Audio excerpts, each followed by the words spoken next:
예, 오늘 주시는 하나님 말씀은 사무엘하 5장 10절에서 25절까지입니다. 임민선 집사님께서 봉독해 주시겠습니다.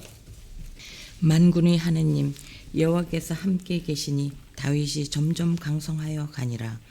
두로왕 히람이 다윗에게 사절들과 백향목과 목수와 석수를 보내매 그들이 다윗을 위하여 집을 지으니 다윗이 여호와께서 자기를 세우사 이스라엘 왕으로 삼으신 것과 그의 백성 이스라엘을 위하여 그 나라를 높이신 것을 알았더라. 다윗이 헤브론에서 올라온 후에 예루살렘에서 첫 첩들을 더 두었으므로 아들과 딸들이 또 다윗에게서 나니 예루살렘에서 그에게서 난 자들의 이름은 삼모아와 소밥과 나단과 솔로몬과 이팔과 엘리수아와 네벡과 야비아와 엘리사마와 엘야다와 엘리벨렛이었더라. 이스라엘이 다윗에게 기름을 부어 이스라엘 왕으로 삼았다 함을 블레셋 사람들이 듣고 블레셋 사람들의 다윗을 찾으러 다 올라오매 다윗이 듣고 요새로 나가니라. 블레셋 사람들이 이미 이르러 느바임 골짜기에 가득한지라.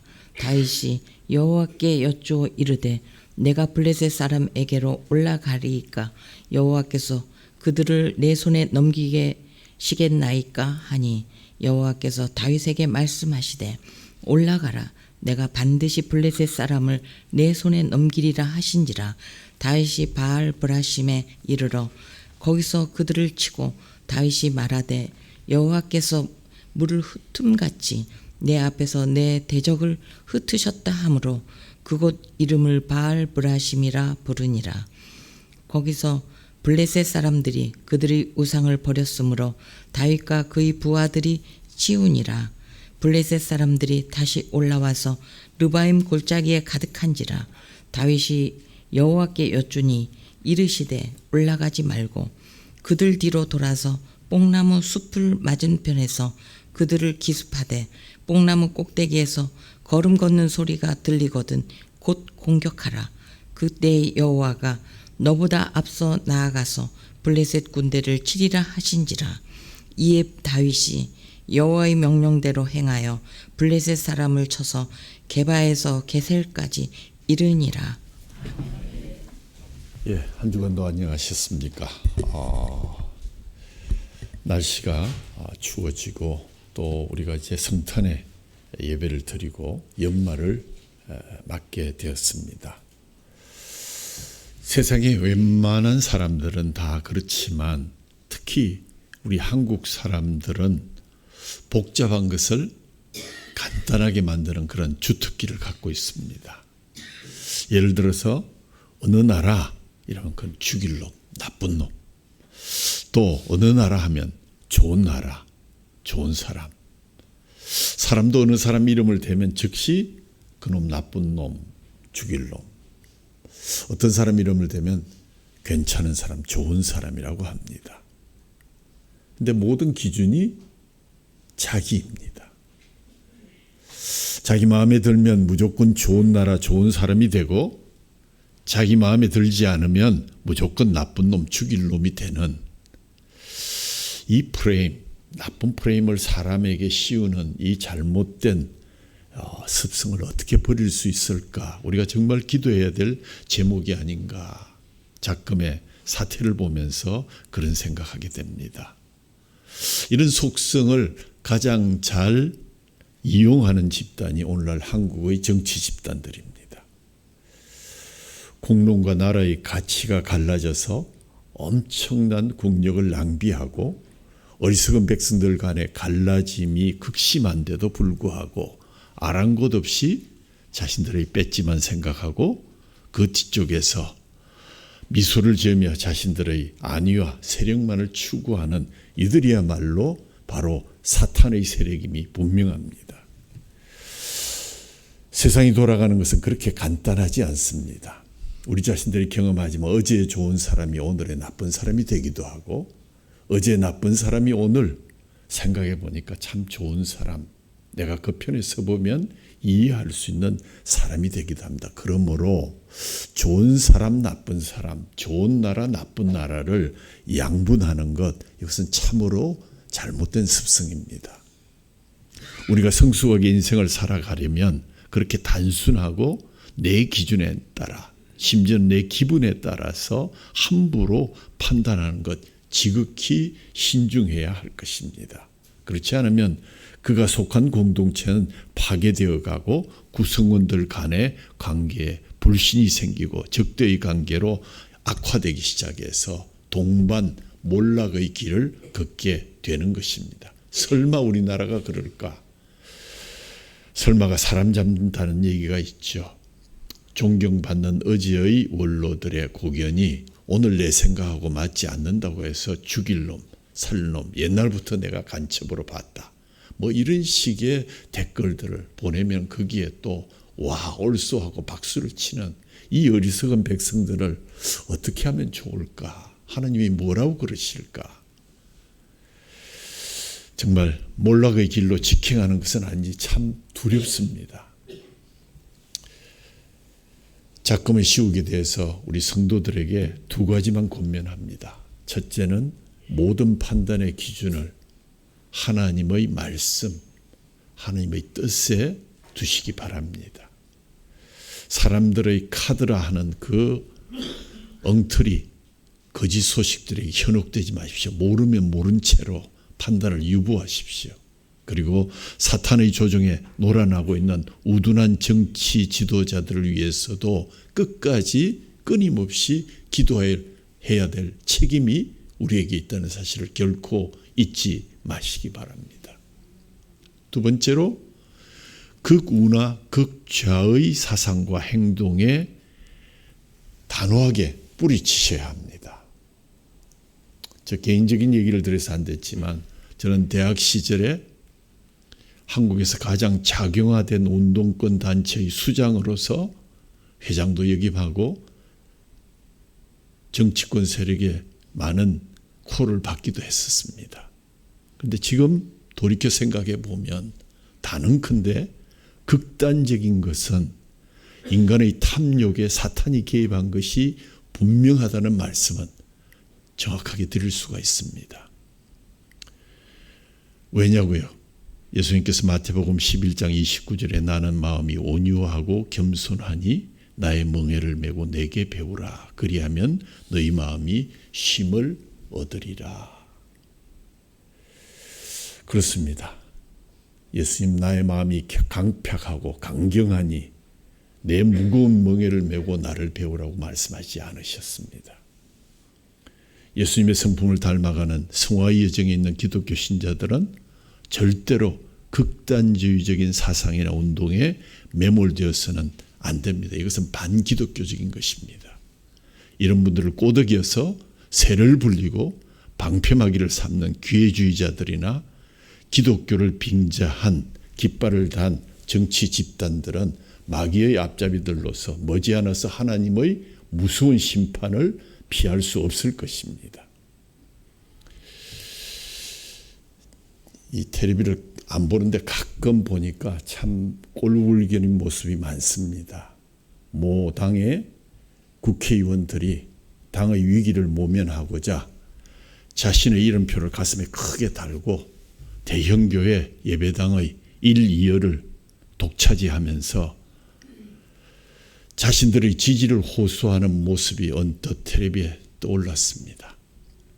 이 나라가 정말 하나님의 큰 노를 부르고 있구나. 진정한 기독교인이라면 자신이 섬기는 작든 크든 그 교회에서 겸손히 예배하고 어린 후세들을 잘 가르치고 봉사와 헌신의 모범을 보이면서 소금과 빛의 역할을 감당해야 하는 것이 당연한 것 아닙니까? 주의를 성수하면서 참여해야 할 자들이 못된 것만 배워가지고 감히 교회를, 감히 하나님께 드리는 예배를 자신들의 위기 모면의 도구로 사용하고 있는 것에 대해서 일말의 죄책감도 없는 그들을 어떻게 우리가 받아들여야 할까요?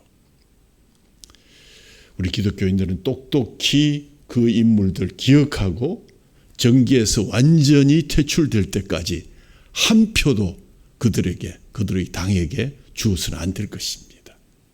저는 주의 종으로서 말씀을 선포하라는 성령의 음성을 따라서 여러분에게 분명히 말씀드렸습니다. 기억하셔야 합니다. 여러분 손에 있는 돌을 놓으시기 바랍니다. 그리고 자신의 가슴을 찢으며 기도하실 때입니다. 오늘 본문으로 들어갑니다. 다윗은 드디어 이 10여 년의 방랑 생활을 마치고 이스라엘의 왕이 되었습니다.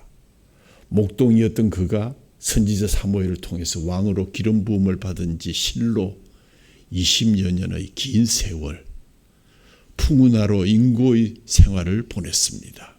때로는 눈물의 골짜기를 지났고 또 때로는 사망의 엄침한 골짜기를 지났습니다.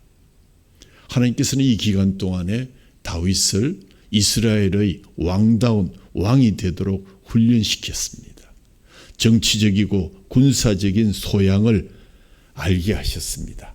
그리고 무엇보다도 하나님을 진정한 왕으로 모시는 그러한 훈련을 시키셨습니다. 뿐만 아니라 하나님께서는 이 기간 동안 다윗을 왕으로 세우실 준비를 하셨습니다. 우선 사울이 죽은 뒤 유다 지파의 왕으로 7년을 통치할 수 있게 하셨고 또 사울의 아들 이스보셋이 죽은 뒤 이스라엘의 모든 지파의 왕으로 추대받을 수 있도록 하셨습니다. 이제 다윗은 명실상부한 통일 이스라엘의 왕으로 추대되었습니다.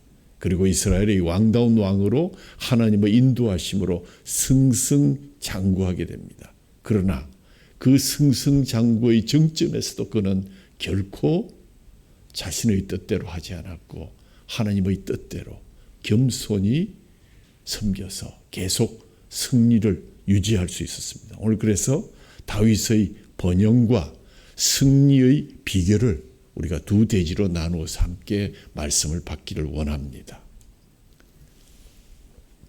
첫 번째 다윗 왕궁의 번영입니다. 11절에서 16절에 나와 있는 말씀입니다. 11절에 보니까 두로왕 하람이 다윗에게 사절들과 백향목과 목수와 석수를 보내매 그들이 다 왕을 위하여 집을 지었다. 그런 말씀이 나옵니다. 두로와 시도는 함께 묶여있는 그러한 지역으로 함께 BC 10에서 8세기경에 중개무역으로 성장한 도시국가입니다. 다윗이 이스라엘 북쪽에 위치한 두로왕 히람의 도움으로 왕궁을 건설하게 되었다는 것입니다. 그런데 히람은 다윗의 집을 지어주기 위해서 사절들과 백향목과 목수와 석수를 보냈다. 당시 이스라엘은 성벽이 있어야 적들로부터 방어하는데 그 성벽을 지을 자원도 또 기술도 모자랐습니다. 다윗은 주변 나라 왕들처럼 그럴듯한 왕궁을 갖고 싶었을 것이지만 당시 이스라엘에는 그런 건축을 할 만한 재료도 없었을 뿐더러 그들은 유랑민족으로서 그러한 기술도 없었습니다. 바로 그때 하나님은 두로왕 히람을 통해서 도움의 손길을 보내셨습니다. 그는 다윗과 솔로몬 시대에 두루를 다스리던 왕입니다. 사실은 이 히람이란 말은 사람 이름이 아니고 이집트에 우리가 파라오, 바로왕 하는 것처럼 타이틀의 이름입니다. 다윗은 이 히람의 도움으로 왕궁을 건설했고 여러분이 아시다시피 솔로몬은 또한 그의 도움을 받아서 나중에 왕궁과 성전을 완전히 건설하게 되는 그러한 일이 역대하 2장에 기록되어 있습니다. 이처럼 다윗은 요청하지도 않았는데 히람이 먼저 왕궁 건축을 위한 그러한 자재와 사람들을 보냈다는 것은 점점 더 강해지고 있는 다윗과 우호 관계를 유지하기 위해서 자신의 중개무역의 그 안정에 도움이 되기를 기대했기 때문이었다고 생각됩니다. 히람은 이런 외교를 잘하는 사람이었습니다. 무엇보다 시리아로 통하는 무역 통로를 확보하기 위해서 다윗과 좋은 관계를 맺을 필요가 있었기 때문에 그렇지 않으면 왜 히람 같은 사람을 통해서 다윗에게 호의를 베풀었겠습니까? 히람은 외교에 아주 능했던 사람이고 그가 다윗을 위해서 그 유명한 레바논 백향목과 자기 나라 기술자들을 보내어서 자발적으로 보내어서 궁전을 지어준 것은 철저히 자국의 이익을 위한 그러한 전략이었습니다. 자기 나라가 잘 되기 위해서 다윗에 투자를 한 것입니다. 그런데 놀랍게도 하나님은 그것까지도 사용하셔서 다윗의 궁을 짓게 하셨습니다. 더 중요한 것은 다윗이 하나님의 마음에 꼭 드는 사람답게 이 일을 지켜보면서 고백한 것이 있습니다. 12절 말씀입니다. 다윗이 여호와께서 자기를 세우사 이스라엘 왕으로 삼으신 것과 그의 백성 이스라엘을 위하여 그 나라를 높이신 것을 알게 되었다. 여기서 중요한 방점은 여호와께서 자기를 세우셨다. 여호와께서 여호와의 백성 이스라엘을 위해서 그 나라를 높이셨다 하는 두 가지를 깨달았다는 사실입니다. 이럴 때 보통 사람 같으면 야, 내가 그래도 가만히 있는데 이 두로의 히람이 이런 것들을 보내줘서 내 궁전을 지어주니까 해서 우쭐해지거나 자신을 과대평가하고 교만하기가 쉬운데 내가 가만히 있어도 이런 것을 알아서 척척 바치는구나. 참 나도 이제 대단한 사람이 됐다. 역시 나는 잘났어 하기 쉽지만 그러나 오늘 다윗은 자신의 명성이 높아지고 나라가 강성해져 갈 때 교만하지 않고 두 가지 중요한 사실을 고백하며 깨닫습니다. 첫째, 하나님이 나 같은 것을 왕으로 세우셨다. 내가 잘나서가 아니라 자기 힘으로 된 것이 아니라 하나님이 나를 세워주셨습니다 하는 고백을 먼저 하고요. 둘째는 이 이스라엘 백성을 위해서 하나님께서 나라의 번영을 주셨습니다 하는 그러한 고백을 하게 됩니다. 자기가 왕궁을 짓고 번쩍거리는 영광을 드러내며 다윗 왕은 위대하시다는 말을 듣기 위해서 이런 것이 일어난 것이 아니라 하나님께서 이스라엘 백성들을 위해서 이러한 번영이 주어졌음을 그가 확실히 기억하고 고백했다는 것입니다. 결국 모든 것이 하나님의 은혜입니다. 오늘 승리와 번영을 얻기 위해서 우리가 정말 애를 쓰고 지상에서 목숨을 거는 일도 많이 있지만 결국 이 모든 것은 하나님의 은혜 없이는 될 수 없는 것이요. 억지로 되어지는 모든 것들은 다 물거품이 되고 말 것입니다. 그들을 섬기기 위해서 왕으로 세워졌다는 것, 나는 그들을 섬기기 위해서 세워졌고 그들은 하나님을 섬기기 위해서 하나님께서 그들을 영화롭게 해주셨다 하는 그러한 왕의 가치관을 철저하게 그는 배우게 되었습니다. 두 번째 사건은 조금 우리가 이해하기 어려울 수도 있지만 왜 다윗의 여러 처첩들과 자녀들의 기사를 13절에서 16절에 쓰셨을까? 5장 앞부분에 보면 다윗 왕궁의 번영에 대해서 나오는데 여기서는 다윗의 첩소생들에 대해서 나오고 있습니다. 이렇게 신앙적으로 훌륭한 다윗을 설명하는데 굳이 넣지 않아도 될 필요 없는 것 같은 내용이 이 기록에 포함되어 있습니다. 13절에 다윗이 헤브론에서 올라온 후에 예루살렘에서 처첩들을 더 두었으므로 아들과 딸들이 또 다윗에게서 나니. 3장에 보면 다윗에게는 이미 6명이나 되는 아내들이 있었고 그들을 통해서 아들을 낳았습니다. 그런데 그는 예루살렘에 올라온 후로 또 다른 처첩들을 더 두었다는 것입니다. 이것을 보면서 단순히 다윗이 여자를 좋아하는구나 라고만 생각할 것은 아닌 것 같습니다. 인간적인 정욕에서 그런 것은 아니라고 생각됩니다. 물론 그런 면이 완전히 없는 것은 아니겠지만 그래도 그것이 주된 이유는 아니었습니다. 그것을 어떻게 알 수 있습니까? 14절 16절에 보면 그에게 난 자들의 이름이 쭉 나오게 됩니다. 이 중에 우리가 아는 사람 한 사람, 나단과 솔로몬이라는 이름을 발견하게 됩니다. 처첩들 속에서 다윗을 이을 솔로몬이 나게 되었구나. 그렇습니다. 이런 아들들을 예루살렘에 낳았다. 3장에서는 누구에게서 누구를 낳았다는 그 어미의 이름과 아들의 이름이 함께 나오는데 오늘 여기에 보면 처첩들의 이름은 나오지 않고 아들들의 이름만 거명되고 있습니다. 또 역대상 3장을 보면 이 11명의 아들들 외에도 예루살렘에서 태어난 자녀들이 많이 있었다.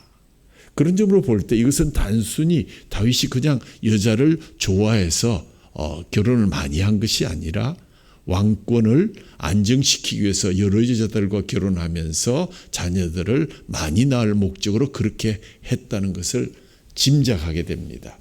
실제로 고대 왕들에게 아내들과 자녀들이 많이 있는 것은 왕조의 안정과 직결되었습니다.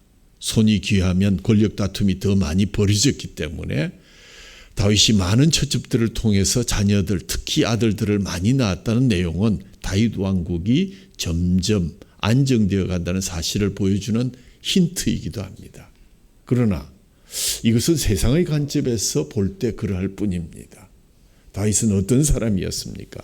다윗은 하나님의 마음에 꼭 드는 사람, 하나님의 마음에 맞는 사람이었습니다. 그는 하나님이 히람을 통해서 베풀어 주신 은혜를 깨달았고 또 자기가 왕위에 오른 것도 자기가 잘나서 된 것이 아니라 하나님이 자기를 세워주셨다는 사실을 알고 또 이스라엘을 위해서 하나님이 그렇게 은혜를 베풀어 주셨다는 사실을 분명히 고백하고 알고 있었습니다. 그럼에도 불구하고 그는 그렇게 위대한 왕이었지만 그도 한 연약한 인간에 불과했다는 말씀을 성경은 그냥 있는 그대로 우리에게 보여주고 있습니다. 아무리 다윗이라 할지라도 미워하지 않습니다. 그렇게 영적으로 훌륭한 사람도 다른 왕들처럼 똑같이 인간적인 방법을 사용해서 나라를 지켜나가겠다는 그러한 생각을 했었다는 것입니다. 다윗은 그런 방법을 안 쓰고 오직 영적으로 오직 하나님만 바라보며 나아갔다고 그렇게 기록하지 않았습니다.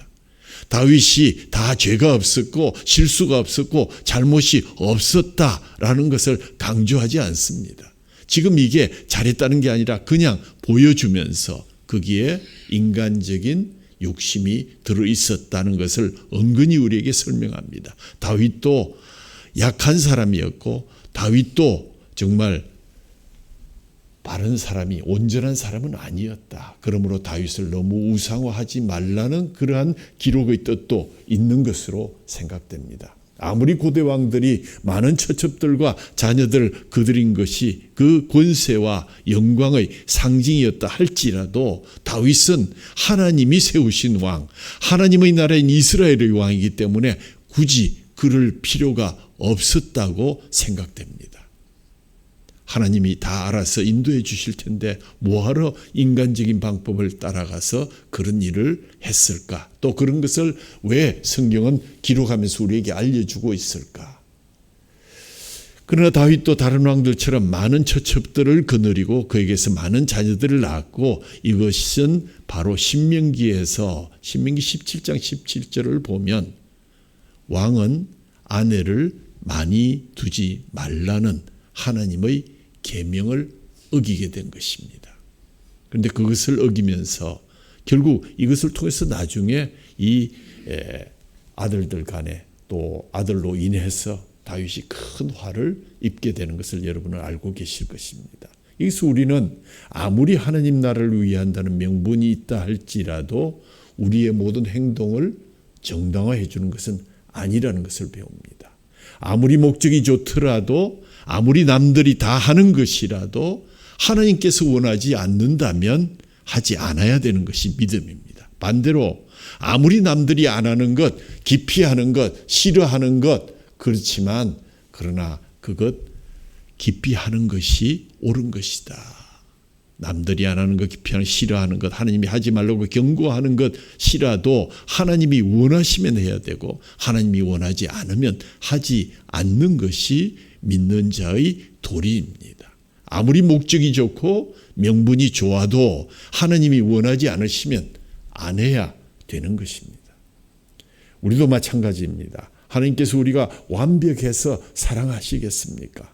우리의 있는 모습 그대로를 사랑해 주셨고 받아 주셨습니다. 그런데 하나님이 특히 좋아하시는 것은 우리가 실수해서 넘어졌을 때, 잘못을 범했을 때, 죄를 지었을 때 그 상태에서 나는 안 돼라고 포기하거나 나는 하나님으로부터 멀리 떠나는 게 아니라 바로 하나님께 다시 돌아올 수 있다면 그것이 하나님을 가장 기쁘시게 하는 것입니다. 즉시 회개하고 하나님 앞으로 돌아오는 것, 그럴 때 하나님은 너무나 기뻐하시고 다시 귀한 은혜 가운데 인도해 주시는 것입니다. 대부분의 사람들은 성공한 후에 영적으로나 도덕적으로 실패하기 쉽습니다. 성공하고도 겸손한 사람은 정말 찾기가 힘듭니다.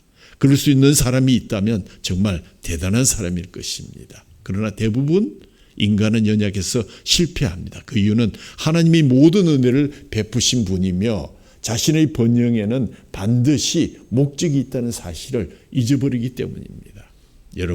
여러분에게 큰 번영이 있고 여러분이 모든 일이 잘 되어 가십니까? 하나님의 목적이 무엇인지를 기억하셔야 합니다. 회개하지 않고 주의를 성수하지 않고 자기의 욕심을 따르는데도 불구하고 승승장구되어서 높은 자리에 올라가고 있습니까? 떨어질까 조심해야 되고 하나님 목적이 무엇인지 이 나의 실패를 통해서 하나님은 어떤 목적을 이루고자 하시는지를 돌아볼 수 있어야 할 것입니다. 여태껏 이제 다윗 왕국의 번영에 대해서 말씀드렸고 다윗 왕국의 승리의 비결에 대해서 이제 말씀드리고자 합니다. 오늘 본문 후반부 말씀은 다윗이 통일 이스라엘의 왕이 된 후에 첫 번째 전쟁을 치르는데 그 상대가 블레셋이었습니다. 결론적으로 말씀드리면 다윗이 두 번 다 대승을 거두게 됩니다. 이 전쟁으로 그동안 끈질기게 이스라엘을 괴롭혔던 블레셋을 가나안 땅에서 축출하게 되었습니다. 우리는 본문의 이야기 속에서 하나님의 백성들이 어떤 자세로 이 세상을 살아야 하는지를 배우고자 합니다. 그리고 어떻게 하면 겪게 될 여러 가지 형태의 전쟁에서 선한 싸움에서 승리할 수 있는지 그 비결을 배우고자 합니다. 첫 번째, 다윗은 다른 시각을 갖고 있었습니다. 본문 24절을 보면 재미있는 이야기가 기록되어 있죠. 뽕나무 꼭대기에서 걸음 걷는 소리가 들리거든 곧 공격하라. 이런 이야기입니다. 뽕나무 숲에서 매복을 하고 있다가 뽕나무 꼭대기에서 군대의 행군하는 발자국 소리가 들리면 블레셋 군대를 기습 공격하라 하는 이런 말씀입니다.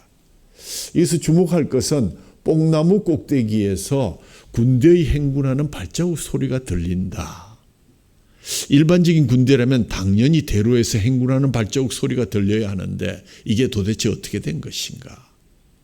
어떤 군대이기에 뽕나무 꼭대기에서 행군하는 발자국 소리를 낼 수 있을까? 답은 간단합니다. 하나님의 군대가 하늘로부터 임하는 소리이기 때문에 그때 일어나서 함께 블레셋을 치라는 그러한 시그널입니다. 그렇습니다. 다윗은 남들과 다른 시각, different perspective를 갖고 있었고 블레셋과의 전쟁을 바라보면서 이것은 블레셋과 나와의 전쟁, 블레셋과 이스라엘의 전쟁이 아니라 하나님과 반하나님의 성전이다. 지금 자기가 치르고 있는 이 전쟁은 성전이라는 것입니다. 그 이유가 영안으로 하나님의 군대가 지금 자기와 함께하고 있음을 보고 있기 때문입니다. 사실 성경을 보면 하나님의 군대가 전쟁에 개입하는 이야기가 여러 군데서 나오게 됩니다. 우선 창세기 32장 1절 2절에 보면 야곱이 길을 가는데 하나님의 사자들이 그를 만난지라 야곱이 그들을 볼 때 이르기를 이는 하나님의 군대라 하고 그 땅의 이름을 마하나님이라 하였더라. 야곱이 에스를 만나러 갈 때 하나님의 군대가 나타나서 자기와 함께함을 보았다라는 기록을 우리가 기억할 수 있을 것입니다. 그리고 열왕기상 6장에 보면 대답하되 두려워하지 말라. 우리와 함께한 자가 그들과 함께한 자보다 많으니라 하고 기도하여 이르되 여호와여 원하건대 그의 눈을 열어서 보게 하옵소서 하니 여호와께서 그 청년의 눈을 여심해 그가 불말과 불병거가 산에 가득하여 엘리사를 둘렀더라. 아람 군대가 엘리사를 죽이고자 도단방을 에워쌌을 때 엘리사는 자기를 지키기 위해서 하나님의 군대가 함께함을 보았고 또 그의 젊은 사환에게도 보게 되었다는 그러한 이야기를 우리는 알고 있습니다. 그렇습니다. 하나님의 사람들은 자기와 함께 하시는 하나님의 군대를 바라볼 수 있는 영안을 가져야 합니다. 그리고 지금 자기가 치르는 이 전쟁이 바로 하나님께서 함께 하시는 전쟁임을 확신할 수 있어야 됩니다. 그래서 남다른 시각으로 전쟁에 임해야 됩니다. 그럴 때 승리할 수 있습니다. 승리하기 위해서 지략이 필요합니다. 물론 과거 전쟁에서 책사, 모사, 군사라는 지략이 뛰어나서 활약을 했던 대표적인 인물이 아마 삼국지에 나오는 제갈량 같은 인물일 것입니다. 요즘 정말 쓰레기 같은 인간들이 정치판에서 자기가 모사라고 자기가 누구를 당선시켰다고 이러한 얘기를 하는 걸 보면 참 이 나라가 너무나 어지럽구나 하는 그런 생각하게 됩니다. 그리고 현대전에서는 각종 전술, 전략을 잘 개발해야 합니다. 그런데 이런 지략만으로 승리할 수 없는 것은 전쟁은 단순한 사람들만의 일이 아니라 하나님의 사람들의 전쟁은 사람들 사이의 전쟁이 아니고 하나님께서 섭리하시고 하나님께서 개입하시는 전쟁이기 때문입니다. 그래서 우리는 전쟁에 임하는 시각을 달리해야 합니다. 뽕나무 꼭대기에서 들려오는 소리를 들을 수 있어야 하고 내가 너희와 함께하리라는 주님의 음성을 듣고 그 시간을 듣고 나가야 할 때 정확하게 나갈 수 있어야 승리할 수 있습니다. 두 번째로 그는 다른 방법, 기도 우선의 방법을 택했습니다. 19절을 보면 이렇게 기록되어 있습니다. 다윗이 여호와께 여쭈어 이르되 내가 블레셋 사람에게로 올라가리이까 여호와께서 그들을 내 손에 넘기시겠나이까. 블레셋이 다윗을 죽일 수 있는 기회가 여러 번 있었는데 두 번이나 사울 왕을 피해서 자기 땅으로 도망쳐 왔던 그러한 다윗이었습니다. 그러나 저들이 다윗을 죽이지 않았습니다. 왜 그랬을까요?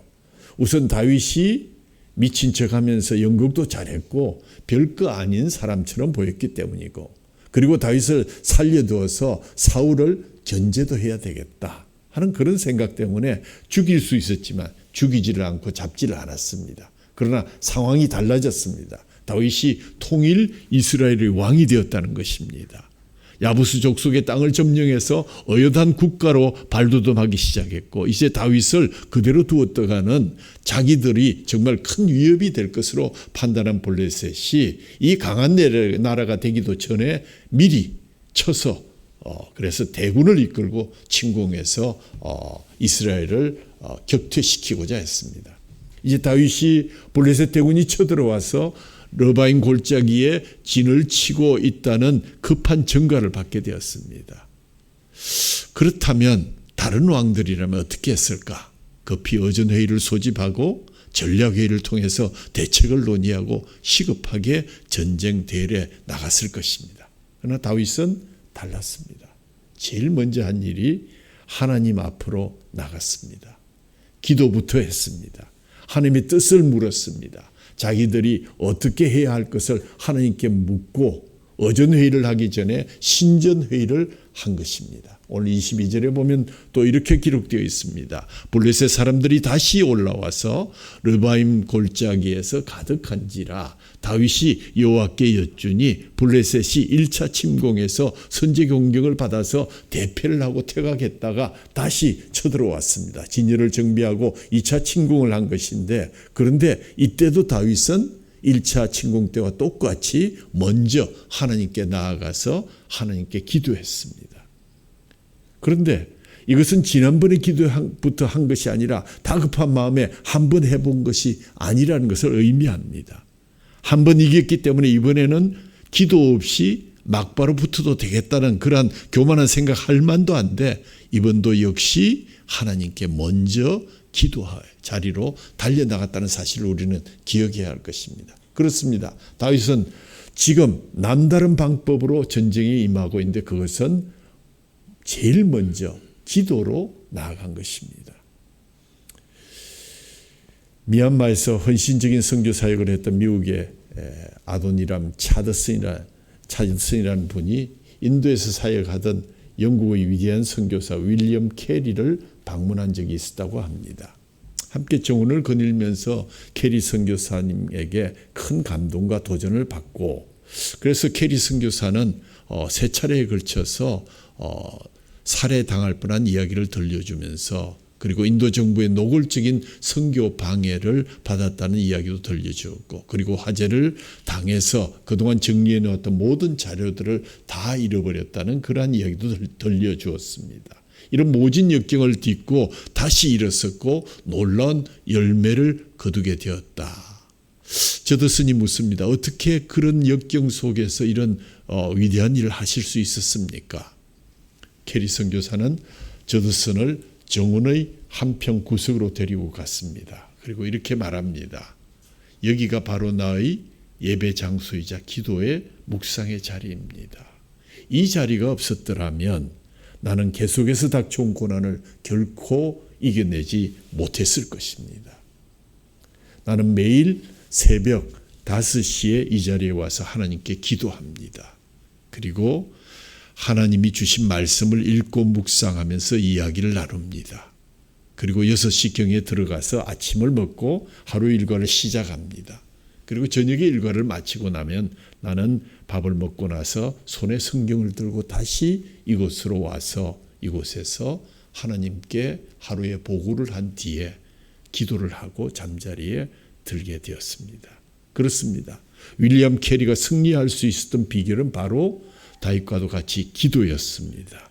영적 전쟁에 나서서 그가 집중했던 방법은 기도였습니다. 우리가 기도 없이 승리할 수 있다는 것은 잘못된 교만의 생각입니다. 하나님의 사람들은 기도하지 않으면 결코 승리할 수 없고 설사 승리했다 할지라도 그것은 물거품이 되고 더 큰 화를 자초하게 될 것입니다. 하나님의 사람들은 기도하면 반드시 승리하기 때문입니다. 세 번째는 다른 행동입니다. 절대 순종이라고 할 수 있을 것입니다. 또 하나의 다윗의 다른 행동으로 전쟁을 수행한 것은 19절 이하를 보면 이렇게 기록되어 있습니다. 다윗이 여호와께 여쭈어 이르되 내가 블레셋 사람에게로 올라가리이까 여호와께서 다윗에게 말씀하시되 올라가서 내가 반드시 블레셋 사람을 내 손에 넘기리라 올라가라 하신지라. 다윗이 바알브라심에서 이르러 거기에 그들을 치고 1차 전쟁의 얘기입니다.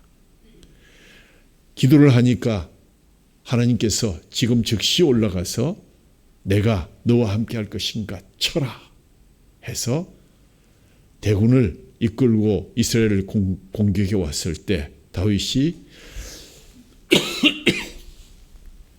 블레셋과 맞서기 위해서 올라가라는 것, 그 명령 따라서 그 말씀대로 다윗이 소수의 군대를 이끌고 올라가서 바알보라심에서 선제 공격을 감행했더니 하나님께서 함께 하셔서 하나님 말씀대로 순종했더니 그 결과 놀라운 승리를 거둘 수가 있었다는 것입니다.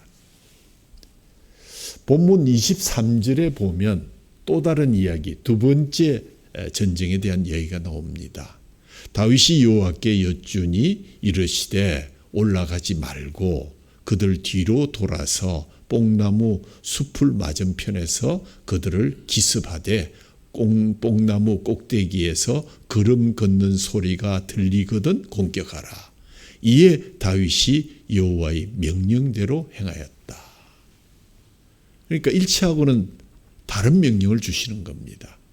1차하고 똑같으니까 생략하고 그냥 제가 가서 무찌르고 오겠습니다 한 것이 아니라 또 기도했더니 하나님께서 1차 때는 성공을 해라 했는데 오늘 2차 때는 숨어서 기습 공격을 하라. 이번엔 다르게 말씀하십니다. 이번엔 올라가지 말고 저희 뒤에 숨어서 뽕나무 숲을 맞은편에서 기습하라. 말하자면 지난번에 선제 공격을 했는데 이번에는 매복하고 있다가 기습 공격을 감행하라는 것입니다. 한마디로 말하면 다윗은 이번에도 또 하나님의 전혀 다른 작전 지시에 역시 순종했습니다. 그 결과 이번에도 대성을 거둘 수 있었습니다. 그렇습니다. 다윗은 철저하게 하나님의 뜻을 물었고 그 뜻을 따랐습니다. 사실 다윗은 전쟁에서 10여 년 이상 잔뼈가 굵은 사람입니다. 수많은 전쟁을 치르면서 나름대로 병법도 익혔고 나름대로 승리의 비결을 터득해 왔을 것입니다. 그런데 하나님의 말씀 앞에서 다 내려놓고 기습하라면 기습하고 숨으라면 숨고 매복하라면 매복하고 뽕나무 위에 군대의 발굽 소리가 들리면 그때 뛰어나가라면 뛰어나갔습니다. 하나님 말씀만 앞세웠고 그대로 행동했습니다. 오늘 이 말씀을 보면서 현대를 살아가는 우리들에게는 참 순종이 부족하구나. 어느 때보다 참 실천하기 힘이 들구나. 왜 그럴까? 우선 현대의 시대 정신이 비판과 저항이기 때문입니다. 포스트 모던 시대의 시대 정신이 무엇입니까? 기존의 모든 권위를 다 무시하고 파괴하고 기존의 모든 권위를 비판하고 거기에 저항하는 것이 시대의 용기요, 시대의 모더니즘입니다. 이런 상황 속에서 순종은 점점 그 설 자리를 잃어가고 있는 것 같습니다. 다음으로 현대인은 순종을 훈련받기를 즐겨하지 않고 또 훈련받을 기회가 참 적은 것 같습니다. 과거와 달리 가정에서나 또 자녀에게 순종을 가르치지 않습니다. 학교에서 교사들이 권위 있게 순종을 훈련시키지 못합니다. 사회에서 어른들이 젊은이들을 권위 있게 훈계하지 못합니다. 이런 상황 속에서 점점 순종은 하기 힘든 덕목, 안 해도 되는 덕목으로 취급받게 되었습니다. 그러나 성경 잠언 3장 1절 2절에 보면 내 아들아 나의 법을 잊어버리지 말고 내 마음으로 나의 명령을 지키라. 그리하면 그것이 너로 장수하여 많은 해를 누리게 하며 평강을 더하게 하리라. 그렇습니다. 하나님의 사람은 오늘도 순종이 귀합니다. 하나님 말씀을 듣고 그 말씀을 철저하게 순종해 나아가는 일이 얼마나 귀중한 것인지요. 사람들에게는 어리석어 보일지 모르지만 오늘의 시대 정신과는 어긋나 보일지 모르지만 하나님께서 저를 귀히 여기시고 저와 함께 하시고 손수 싸워주셔서 나아가 저에게 이 땅에서 큰 승리를 허락해 주신 사실을 꼭 기억하시기를 바랍니다. 결론을 말씀드립니다. 사랑하는 여러분, 다윗처럼 하나님의 사람들은 대적들과 맞선 채 살아갈 수밖에 없습니다. 어쩔 수 없이 싸워야 할 때가 있습니다. 바울은 이것을 선한 싸움이라고 표현했습니다. 우리가 이 선한 싸움에서 승리하려면 어떻게 해야 할까요? 우선 다윗에게처럼 다른 시각을 가져야 된다. 하나님과 함께하는 싸움임을 잊지 말아야 된다. 그리고 다윗처럼 다른 방법으로 싸움에 임해야 된다. 바로 기도의 방법으로 먼저 기도함으로써 하나님께 묻고 의지할 때 하나님께서 그 길을 열어주신 것이다. 나아가서 다윗처럼 다른 행동으로 싸워서 수행해야 된다. 하나님께서 길을 열어주실 때 그 길이 나의 뜻과 나의 지식에 반한다 할지라도 순종하는 것이다. 그럴 때 하나님께서 친히 우리를 대신하여 싸워주셔서 우리에게 승리를 주시는 것입니다. 그렇습니다. 우리 모두가 정말 하나님 앞에 새로운 시각, 또 새로운 행동, 또 새로운 반응으로 주님 앞에 나아가서 정말 영적인 시각과 또 기도를 우선하며 그 기도해 주신 대답을 따라서 전적으로 순종해 나가서 이 험한 세상에서 선한 싸움을 이기시는 그러한 새로운 또 한 해가 되기를 주님의 이름으로 축원합니다. 우리 다 같이 280장 찬송 부릅니다. 280장. 우리 280장 찬송 부를 때 한 해 동안 우리에게 승리를 주신 하나님을 감사하면서 십자가의 군병으로 주님 앞에 나아갑니다. 십자가에 달린 예수님의 모습으로 우리 두 팔을 벌리고 280장을 다 같이 부르시겠습니다.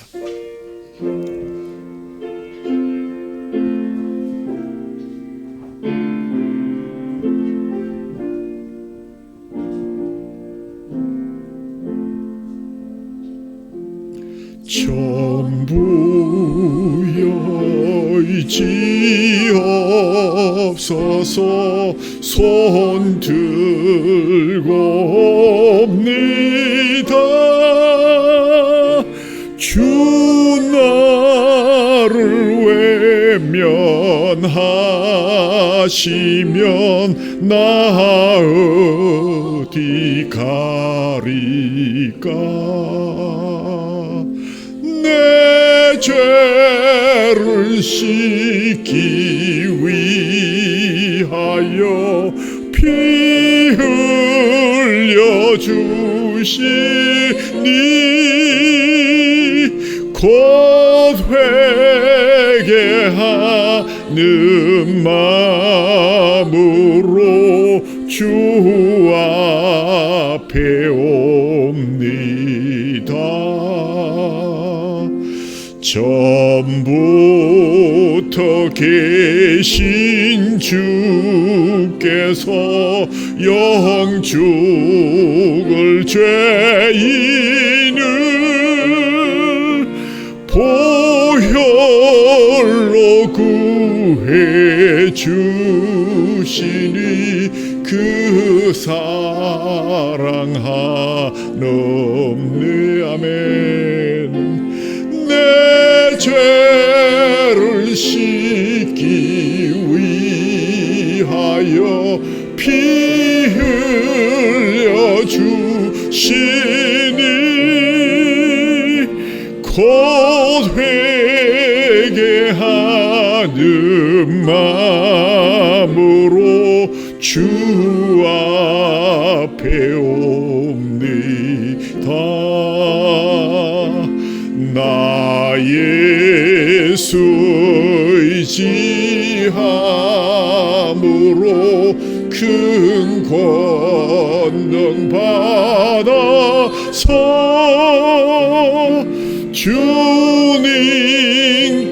구한 모든 것 다 얻겠습니다. 내 죄를 씻기 위하여 피 흘려 주시니 곧 회개하는 마음으로 주 앞에 옵니다.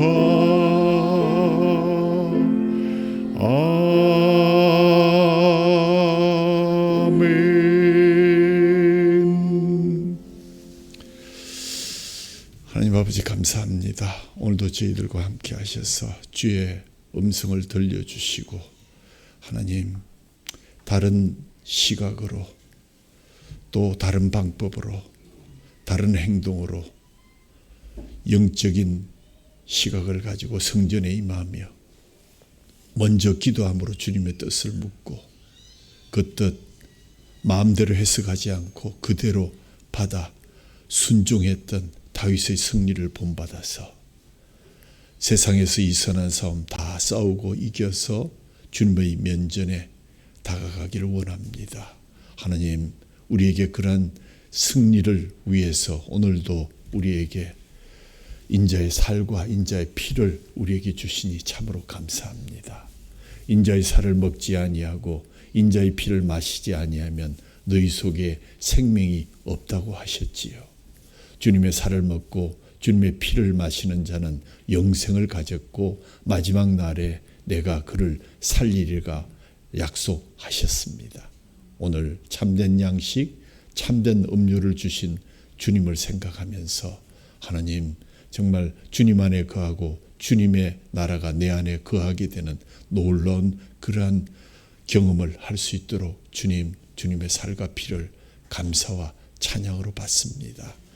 죄 있는 자 있거든 주님 앞에 다시 한번 회개하고 주님 주신 떡, 주님 주신 이 포도주를 주님 먹으면서 마시면서 주님이 내 안에 내가 주님 안에 거하는 놀라운 은혜를 누리게 하여 주옵소서. 우리 주 예수 그리스도 이름으로 감사하며 기도하옵나이다.